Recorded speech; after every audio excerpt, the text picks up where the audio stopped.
I noticed your ankles ain't ashy this time, like they were on the last. Wow. I'm just lifing and wifing. Check in with you. And mothering. You're doing a lot. And working. Yeah. And cooking. Yeah. And cleaning. And driving. When you're building a business or you're raising your family or whatever it is that you're doing, it's not always peachy. It's not always pretty either. It's not always pretty. Yeah. Like you. Sometimes you like how I slip that in there. One thing that I always try to teach others is, let me tell you about the potholes that I stepped in so that you don't step in the same pothole. I thought you were going to say so you don't lose your hubcap. My hubcap? I thought potholes were in the street. They are, yeah. Why would you step in a pothole if it's in the street? Girl, I'm just trying to give an example. Now we together. Welcome to the Building Family Together podcast, the show where family, marriage, business, and faith come together. Yeah, so welcome back again. We're so excited to get everybody back in just to step into our world and share our story. And I'm really excited to get back on the couch with you. Oh, okay. And you looking good, got your hair done up. Okay. Yeah, I'm not having a bad hair day today, so I'm good. I see you got a little extra gray, color up in the front. Yes, your spirit has got on to me. Now I got gray hair in the front. No, but you look beautiful. And I see you try to check out my outfit today, so you try to match me a little bit. But that's cool. This was my idea. I actually think it's cute that you try to match me. But, I really appreciate that. Well, I noticed your ankles ain't ashy this time, like they were on the last pilot podcast. Ashy ankles? I had ashy ankles? Yeah. My hair was messed up and you had ashy ankles. Okay. All right. Fair enough. Well, one of our daughters called it out. Yeah. So. All right. Well, cool. Well, glad to get back on the couch with you. Number one, let me connect with you and check in. So how are you doing? I am doing well. Kind of tired. We had a busy week. The baby was coming off her first fever ever. She did not let me sleep. She didn't really let you sleep either. No, that was rough. She was in the bed with us. Yeah, sleeping either on top of us or in the middle. So I didn't get a lot of sleep. You know what? Real talk, we got to figure out how to get her back out of the bed because now she's actually pretty used to being in the bed with us now. But all the parents who they say it's good for your children to co-sleep with you, but I'm not there yet. I like having my space. Well, she's still young and she's so sweet. So she is sweet, but we definitely have to come up with a game plan to get her back out of the bed. Oh, but I love my little sweet Vivi. Yeah, and we've enjoyed it. But she's comfortable now. Oh, it's no biggie. Yeah, so I'm still trying to get over that. So I'm still tired from that, and I'm a bridesmaid. So I'm on bridesmaid's duty. We have like less than 3 months left until the wedding. I got to lose 10 pounds. I got to look good in this dress. You look fine to me. No. My pants don't say I look fine. Yeah. So, yeah. But you know what? Watching you do the bridesmaid stuff makes me never want to be a part of any type of bridesmaid or any of that. Y'all don't have to do anything. Absolutely. I think y'all just go to the bachelor party and then show up and then y'all good. That's why we keep our stress down. No, we're like the maidens. Like when you're a bridesmaid, you are basically a maiden. And so we have the bridal shower coming up. I feel like as soon as I can get that off my list, I can think again. I haven't even filed my taxes. So yeah, I got a lot on my mind right now. Definitely file your taxes. We don't play around with that. Not our taxes in the business we have together. I have a side business. I have not done my taxes for that. But I'm not late. It's just my brain is occupied at the moment. Yeah, well, we definitely will get that done for sure. Oh, yeah. But yeah, so you're doing the bridesmaid stuff. Baby was sick. Everything else good? This podcast. This has been great. Yeah. A lot of great feedback on it. But, just great. We're just lifing together, moving on. But I always like to check in. I'm just lifing and wifing. Check in with you. And mothering. You're doing a lot. And working. Yeah. And cooking. Yeah. And cleaning. And driving. Because I'm the taxi cab driver. You're doing a lot too. Well, I feel like you do it, with a lot more grace. We're matching energy. Yeah. Yeah, but no, I don't want your energy. You be tired all the time. Well, I feel like I'm a little bit more energetic, even though I do more physical work. I feel like I'm more energetic. Did you have your matcha this morning? I did have my matcha this morning. Well, that's your that is not the reason. That's your extra boost right there. Is your matcha? Yeah. But I didn't eat. So if y'all hear my stomach growling, I didn't eat yet.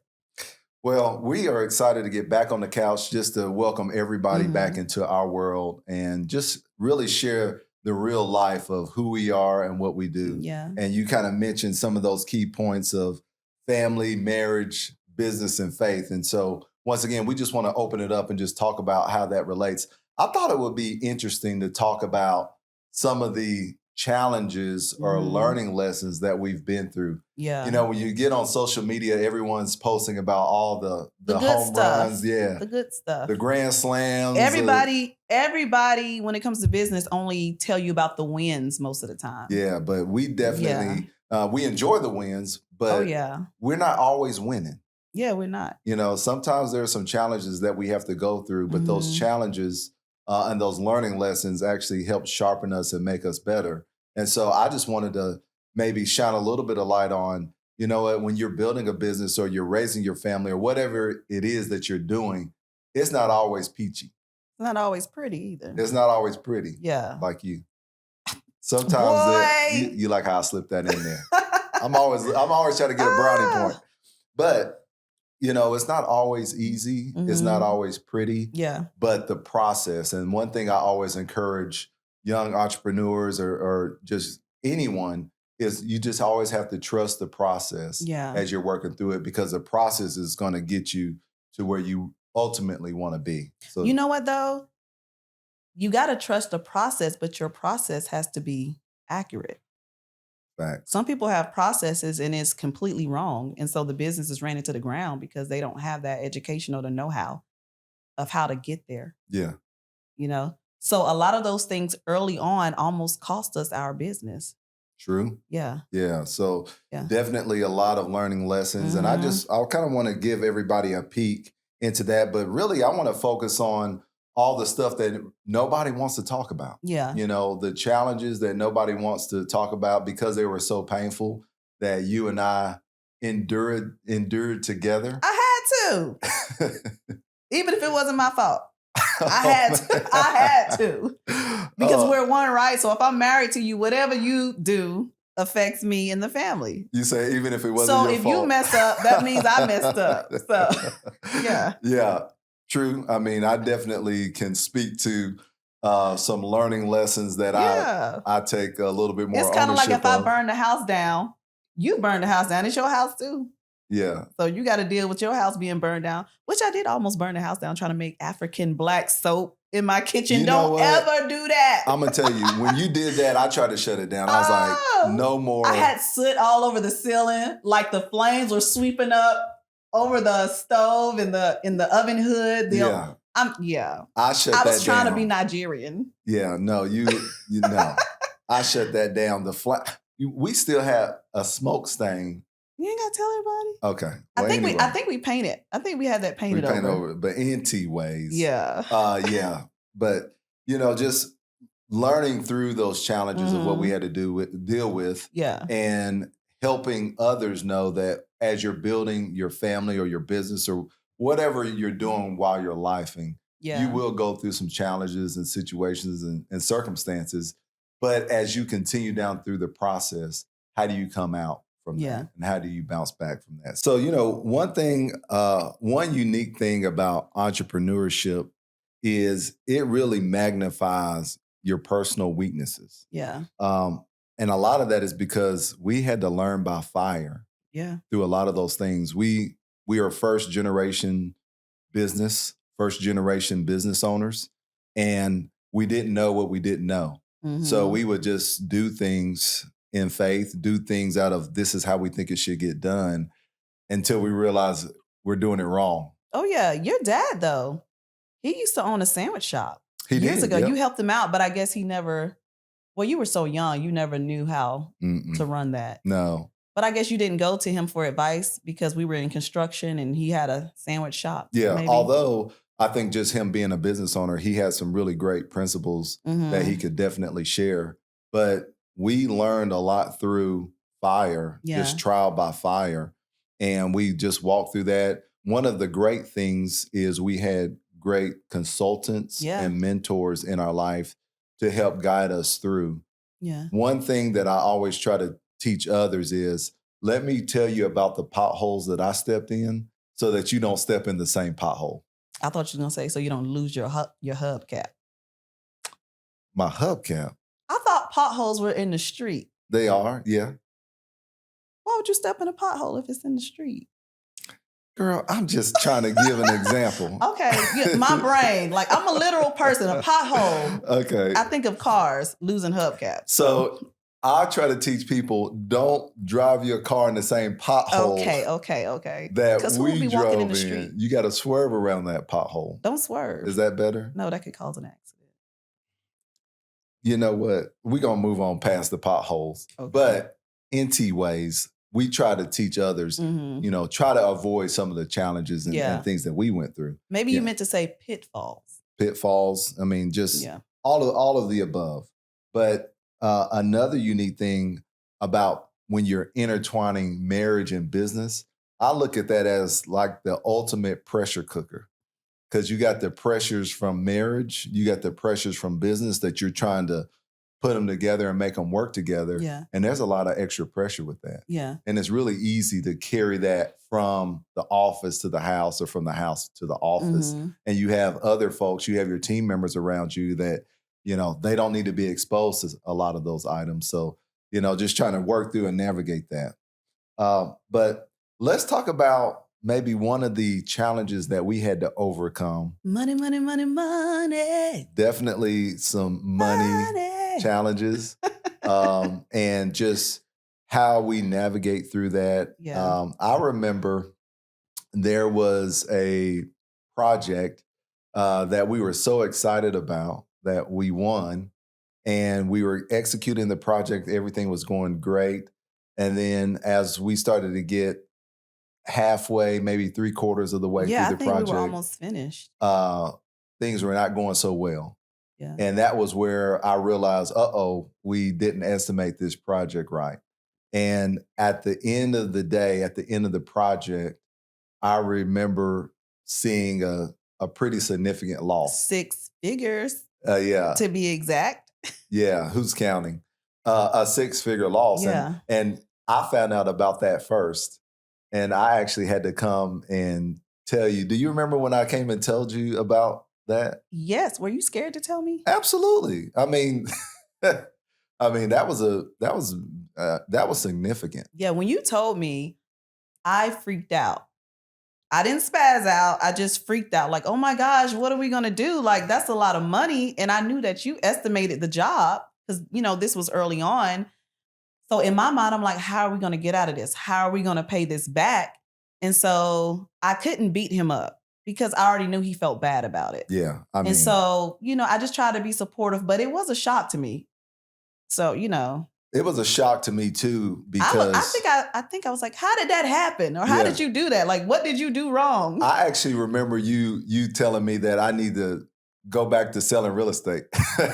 Hello. You're like, hey, it's time to get out of this. That was the good old days. Yeah. Go back to selling real estate and let's start building houses again. Yeah, I remember you saying that. And it was tough. It was tough to tell you, because I knew you're in the books, you're in the accounting, you were going to see it. And I knew that, we had to figure a way through it and work our way through it. But I knew that we could do that together and we would figure a way of making that work. I can't remember, but did we have to go and get a business line of credit or did we already have a business line of credit? Yeah, so we actually already had a business line of credit. Thank the Lord, because you never want to try to get a business line of credit when you're sinking. Like you want to go ahead and have one. Absolutely. When times are good. Yeah. And it took us 4 or 5 years to pay that off? No, it wasn't that long. It was probably about 2.5, 3 years. No, yeah, maybe 3 to 4. And I just remember so much of our profit just kept going to, hey, we got to pay this off. Hey, we got to pay this off. Yeah. And I was just like, are we ever going to get ahead? Yeah. But one of the things that really helped us out was having that line of credit in place so that we could cover our losses and continue to operate and build and work through that. I think, too, having a house in order, because we've tried, no matter how much money we make, even when we didn't have a lot, we've always tried to live below our means and to make sure that we didn't have any debt. So I think the only thing we owed at the moment, as far as personal debt, was a mortgage, and our mortgage at the time was low. So I think that helped us, too, because I think had we had all this personal debt, that really would have messed us up. But also, we run pretty lean on business debt as well, Yeah. right? So from a business financing standpoint, we were able to navigate through that much better. Yeah. Just because of, to your point, having your house in order, which is really important. Now, when you say having your house in order, what does that actually mean? Having my house in order, like your debt ratio, really like your finances. Like, how are you running your home financially to where if something was to happen, even personally in your life, would you lose it all? And so for us, we're just big about not having debt and like living below our means and not spending more than we have and not borrowing. You know, what does it look like to you? I think, your house in when obviously the financial side of it is extremely important, but then also having, a process or a procedure in place for how you're going to execute whatever you're doing, whether it be business or family. You have a way of how you like to do things, and having great people in your world or in your pocket to help support what you're doing and help you through some of those tough times and those challenging times. But ultimately, a lot of it comes down to the financial side of not being overloaded with debt or things of that nature. So in your personal life, is that what you're speaking of? Personal and business. Yeah. I think it goes both ways because, personal life, we could be in a great place, but business wise, if I have a lot of truck loans and equipment loans and I have too many people on payroll and all these extra expenses, that actually would eat away at the profit. Yeah. And that would take away our ability to respond. But I will say, having your house in order financially, your personal life, if things were to tank with the business, it gives you some time to recover instead of having massive debt in your personal life and having massive debt in your business. Yeah, I agree. So life. A question, how did that mistake affect us as husband and wife and not just as business partners? We was eating a lot of beans and rice.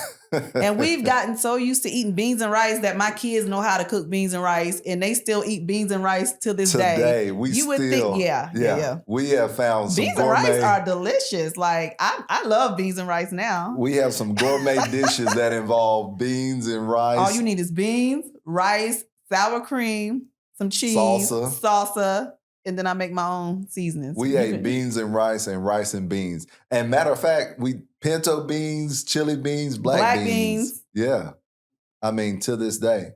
Yeah. So I think we just had to, I can't really remember because that was something I tried to get out of my mind, but we just had to live really lean. But like I said, because we didn't really have any debt, I was thanking God because we didn't have any debt that we didn't have to suffer too much personally. But the business did suffer because I think at the time we had, maybe 3 employees? We have about 35, 36 employees now, but I think at the time we had about 3 employees. So thank God that we were lean even in our business when it comes to personnel, because that would have been really tough. You bring up a really good point because during that time when we were experiencing that loss, everybody still had to get paid on time every Friday. I had to make sure everyone had their paychecks every Friday. I had to make sure that our suppliers were paid every cycle.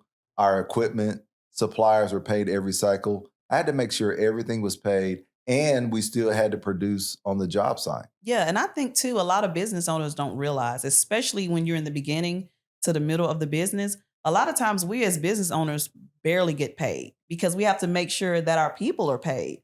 And so I remember for maybe 5 years, I was just like, can we please build houses again? Like, you were not really bringing anything in. I remember you saying that. Yeah, you were not bringing really anything in, and neither was I.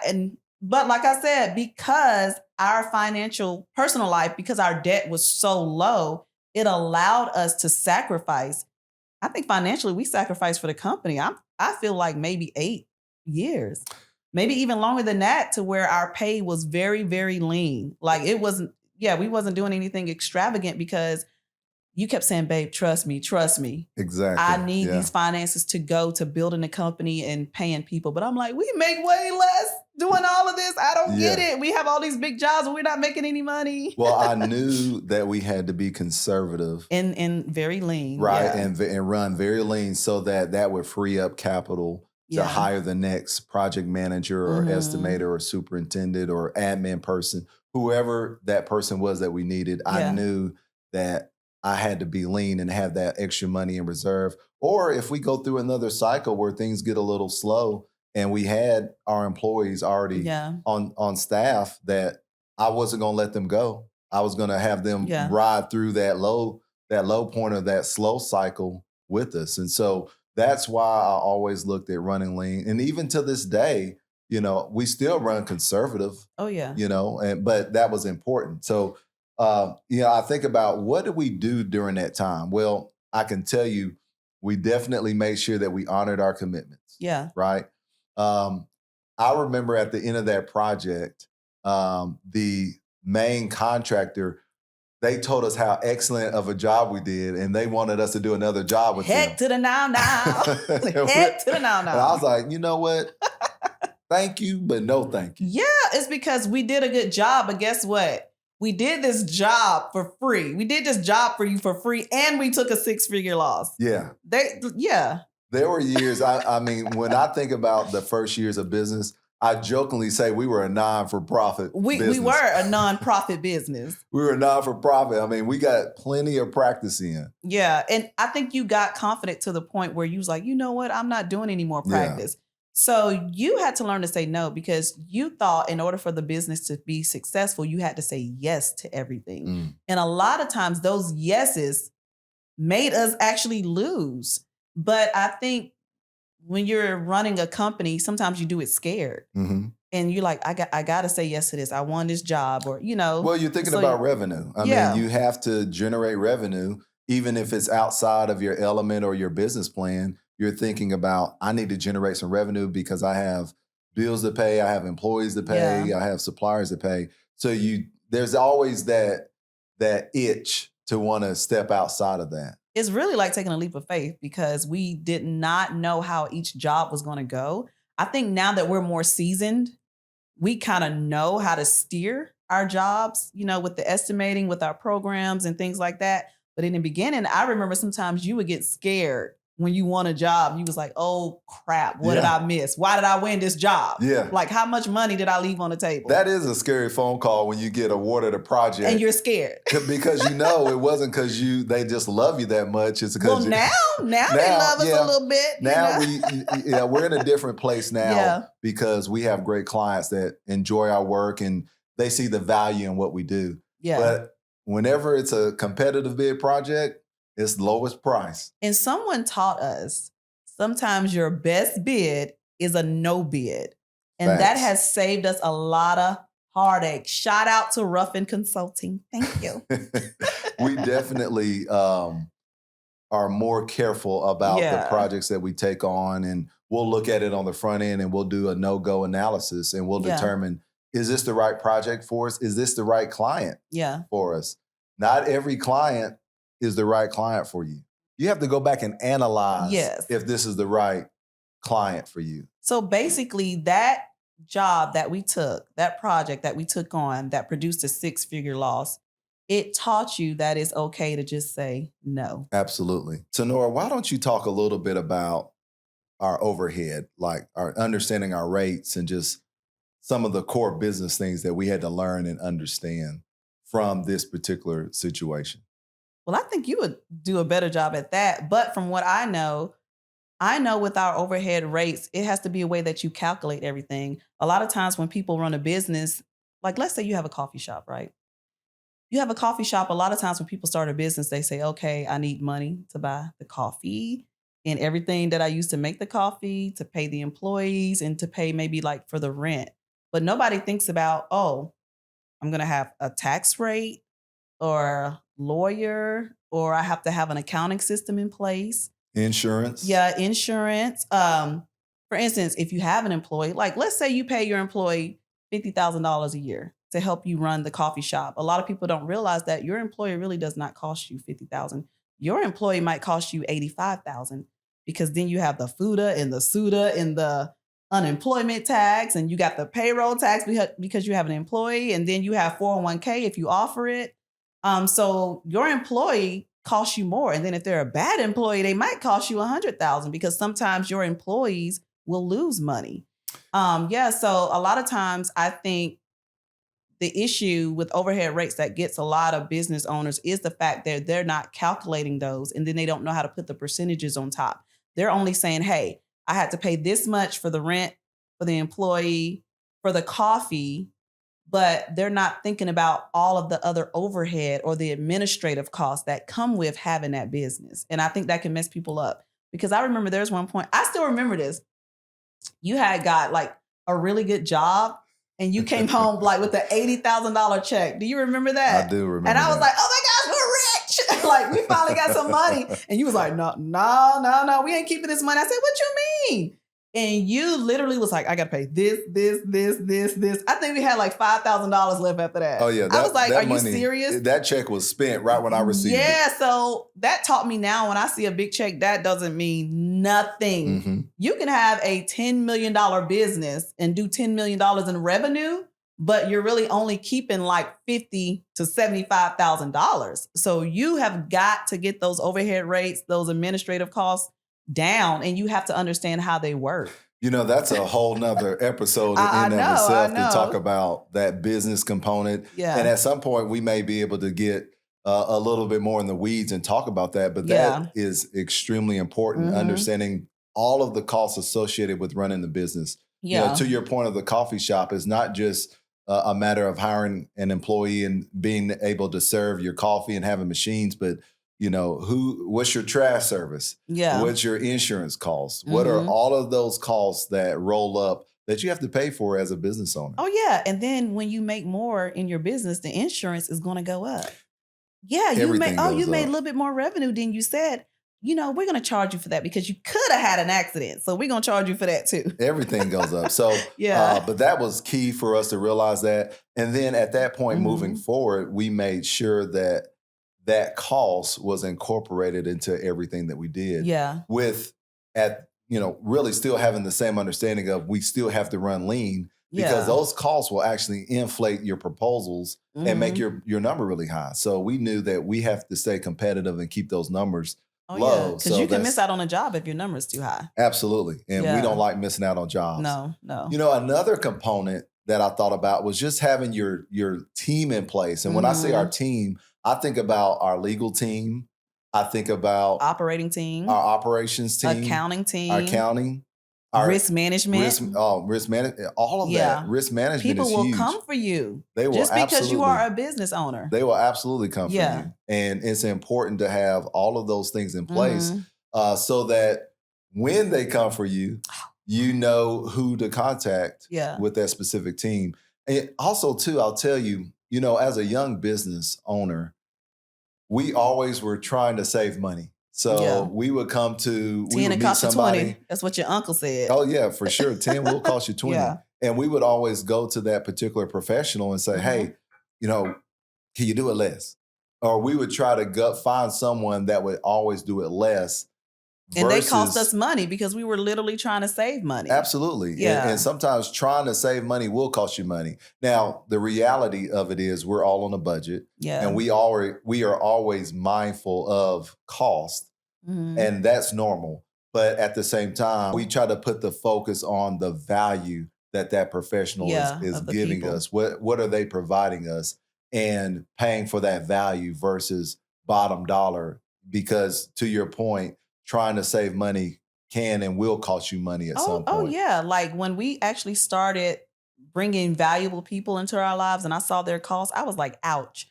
But then there was one person who did something in our business and that was an ouch, especially when it came time for tax season and we saw all the mistakes that were made and, you know, how we owe so much. They are no longer on our team. Yeah. We had to change up on that. But, you know, when I think about the folks that are in our lives, our legal counsel, our risk management folks, our accounting folks, they are still in our lives. Our CPAs, they are still in our lives. I mean, we are blessed. We have such a great team that we're rocking with, and they have our backs. They understand how we execute and operate, and that's helped us be a really, really strong as a company and just great business friendships. Yeah. And you know, we have this thing that we say, we do business with people that we know, like, and trust. Yeah. Absolutely. So that's great. So, Mhm. those are some of the things that actually really helped us through that and helped us overcome that. One of the things that I realized is that faith doesn't remove the pressure. Mhm. It didn't remove the pressure for me, but it actually gave me the strength to endure it. Yeah. Does that make sense? Yeah, it does. One thing I like about you too, though, is even when we went through those hardships, and we still have hardships and learning Mhm. moments, they're not as painful. But even when we went through that hardship, for me, it made me want to give up. But for Mm. you, it encouraged you to keep pressing on. Like I remember you saying, I'm not worried. Like you knew we were going to get out of it. Yeah, I just have so much confidence and faith in what we're doing. I don't have a plan B, Yeah. right? I don't want to have a plan B. I want to have a plan A and I want to execute my plan A. Kind of like you. You're my plan A. I don't have a plan B. Yeah, You you know, threw away the receipt. the receipts are gone. So Yeah. I can't take you back to the store. Yeah. But we don't have a plan B. We focus on plan A and making sure that plan A works. And we have our confidence in plan A. And so when those challenges came and when we had to face those, my mindset was, how do I navigate through this so that I'm never in this situation again? Yeah. What do we need to incorporate or change or fix so that we're not in this situation again? And just putting that focus on it. But let me tell you, one of the things that really helped out was your support through all of that. You could have bashed me. You could have kicked me while I was down. You knew I was Yeah. already feeling terrible Oh about yeah. it. Why add to it? But you took the road of encouragement and comfort and helping me get out of it. And when you think about, Even giving you the side eye, but you just didn't know. you gave me a lot of side eye, a lot of neck turns, a But I lot still of served you dinner. I still was respectful in my speech, but at the same time, I'm like, this man done lost all this money. yeah. But that encouragement and that support fueled me to want to fight it even harder and to make sure that we were not in that situation again. So thank you for the support that you gave, because that was really special. That meant a lot to help us get out of that. But yeah, just understanding what we were doing, what we were going through, and how can I make sure that we're never in this situation again. And, who Things are knows? unpredictable though. Yeah. It rains on the just and the unjust. Yeah. Like things are still unpredictable. Yeah. So I think even in those moments, we had to just put our faith in the Lord. It was a lot of prayer, and I remember times a lot of fasting. I knew you was in prayer and fasting because you was getting skinty. I was missing some meals. Yeah, you were missing some meals. Yeah. Yeah. But I knew what it took Yeah. to get us back on track. I was eating though. I was eating good. I was nursing a baby. I had to eat. Yeah. But you know what? Had we not focused on those areas, Yeah. we literally could have faced a disaster. And not only just in business, but in our family. Yeah. We had That's to true. really take a step back and put the focus on those areas and figure out how do we fix these areas so that we can continue forward. When you think about your team, not only your legal team or your accounting team or even risk management, but just the people that were counting on us every day to, our employees, our And they team still members. are, yeah. Yeah. I mean, we have a commitment to them to make sure that we're able to give them a paycheck or their lifestyle or whatever it is that they're seeking. We have to make sure that we're in a position to uphold our end of the commitment, our employment commitment. So, And you know what, Reggie? I'm actually humbled that we as a business can provide a life for other people so that they can provide for their family. That's really humbling to me. Being able to provide a career path for someone is really special. And I don't take that lightly. We don't take that lightly. We look at the opportunity to provide, because when we're bringing on a new team member, they're depending on us for that provision. And to not fail. When I say us, I mean, obviously the Lord provides for, but they're counting on us for that employment opportunity, those career opportunities. So it's important. So I try to be very, very careful whenever we're hiring people on, because I'm committing to that person. We are committing to that person. So that's really important to do. But we knew that we were called to do what we're doing. And I know that is why we were able to just really lock in and focus, because Mhm. we knew we weren't going back to doing anything else other than I what didn't we're mind. doing. I didn't mind. Y- I like building houses. You were ready to change Oh up. yeah, I like building houses. It's less stressful. You and I were the only employees. We ran our jobs, we got our money, move on to the next project, done. To me, it's way less headache. And I think a lot of people that come into the business, like you said, they only see the wins, but they don't really see the blood, sweat, and tears and the sacrifices that we make in the praying, like, Lord, how am I gonna pay my employees because we're going through a difficulty? You know, it's a lot. We tell people we didn't wake up just looking like this. We No. had to, it was a lot of long nights, early Yeah. mornings, a lot of makeup to put on. You're till this day not as bad. Up in the middle of the night, all your thoughts come to you in the middle of the night. How Yeah, can I make they the did. business better? Or I'm having this situation at this job. How do I make that better? It's Yeah. funny. I keep the phone by the bed. That way, when I get that idea or that the answer to that problem, I'll just jot it down and then I Yeah. can deal with it in the morning. But yeah, I mean, just stuff comes at random times, but that's just part of the process, and Mhm. we embrace it and we work through it. But just 100%, just focus and just commitment to what it is and what we're looking to do. Oh So yeah, because sometimes I feel like you can lose your drive or passion when you're going through difficulties in the business or feel like you're on the verge of losing it. But yeah, like your commitment, you have to learn perseverance. absolutely, I think that's Yeah. important. So, what's a legacy takeaway moment that you would want to share? I believe Proverbs 22:1 says, a good name is rather to be chosen than riches. So we want to make sure that our name was good. That's more valuable to me than wealth. Wow. And so even though we were going through those trying times, to me, I used to tell you this all the time, Reggie, it's more important that your name stays good, Hmm. that you keep a good name, that the company keeps a good name. Because, we didn't want to, when we were going through those difficulties, we didn't want to be known as the ones who don't pay their bills, they don't pay their employees. Yeah. And, so Yeah. keeping your No. name good, having faith for the Lord to see you through, but seriously, perseverance, because it is so easy to quit. I believe, what is it? What is the stats? Like within 5 years, 50% of businesses fail? Or I is it think it's like greater most than that. businesses Yeah. don't make it to 10 years and we're on 15 years? Yeah. Yeah. You know? Yeah. It's the stat. I don't remember the actual Mhm. percentages. I'm sure it's higher than that number, Yeah, but probably. there's a lot of challenges that you Mhm. face. But as you're facing that, what's your character? How are you going to respond to Yeah. those things? And you're right, making sure that we honored our commitments and Mhm. did what we said we were going to do. And that is what has strengthened our name in the community, in our state, in the surrounding states that we work. That is what has really strengthened our name.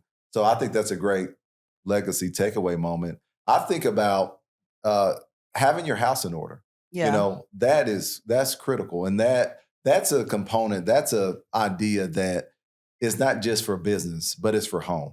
Yeah. It's important for me to have our home finances in order so that Mhm. when we are operating our business or we're starting a business or whatever we're doing, if we're doing it well at home, then we can apply those similar principles to the business and it'll work.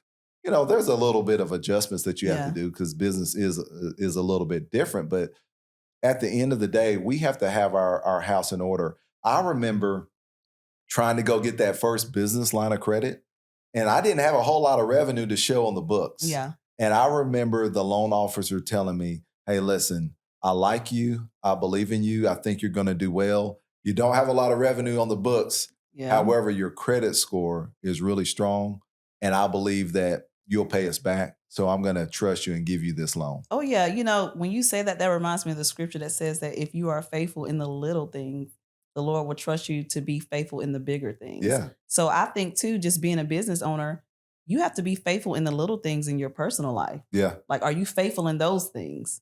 And then I believe that character that you show in your personal, your home life, your finances will reflect in your business. Facts. Yeah. So yeah, definitely just making sure that you have your house in order and honoring your commitments, doing what you said that you would do. Protect your name, protect your brand, Mhm. protect the things that you're building, protect your family name. Yeah. What do we tell our children? Listen, if your last name is the same as my last name, you're going to make sure you do right. Don't mess our last name up. And so we want to protect that and honor that. But those are some key takeaways that I think will really help out our listeners and the folks that are benefiting from this podcast and the things that we're sharing is, applying those things to your life. I mean, this is just works for us, right? Yeah. This may not work for everybody, but this works for us. So that's a major takeaway. But you know what? I want to hear from our listeners. I want to hear the questions that they have for us that maybe we shared a couple of nuggets that they want to hear more about. I would love to hear some questions, and we would definitely do our best to try to respond back to those. Who knows? We may spend a whole lot more time answering just that one question that goes kind of deep. But it's important to us, for our listeners and the people that are benefiting from what we're sharing, to ask us questions and try to apply that. It could be about business or family or faith or marriage. Yeah. And now we're not the experts on any four of those. No, we just living life. We're just living life, but we can at least share on that. So that's important for us. We want to hear from everybody. And we've already had a lot of great questions rolling in, but what about, somebody else that thought about something? So please, if you got something that you want to share, drop it in the comments below. We love to hear your question and try to make sure that we get back to that. Also, if you feel like this podcast has really blessed you, if this was helpful for you, you know what to do. Click, subscribe, like, follow us so that, we can get the word out to more folks about what we're doing. Now we together.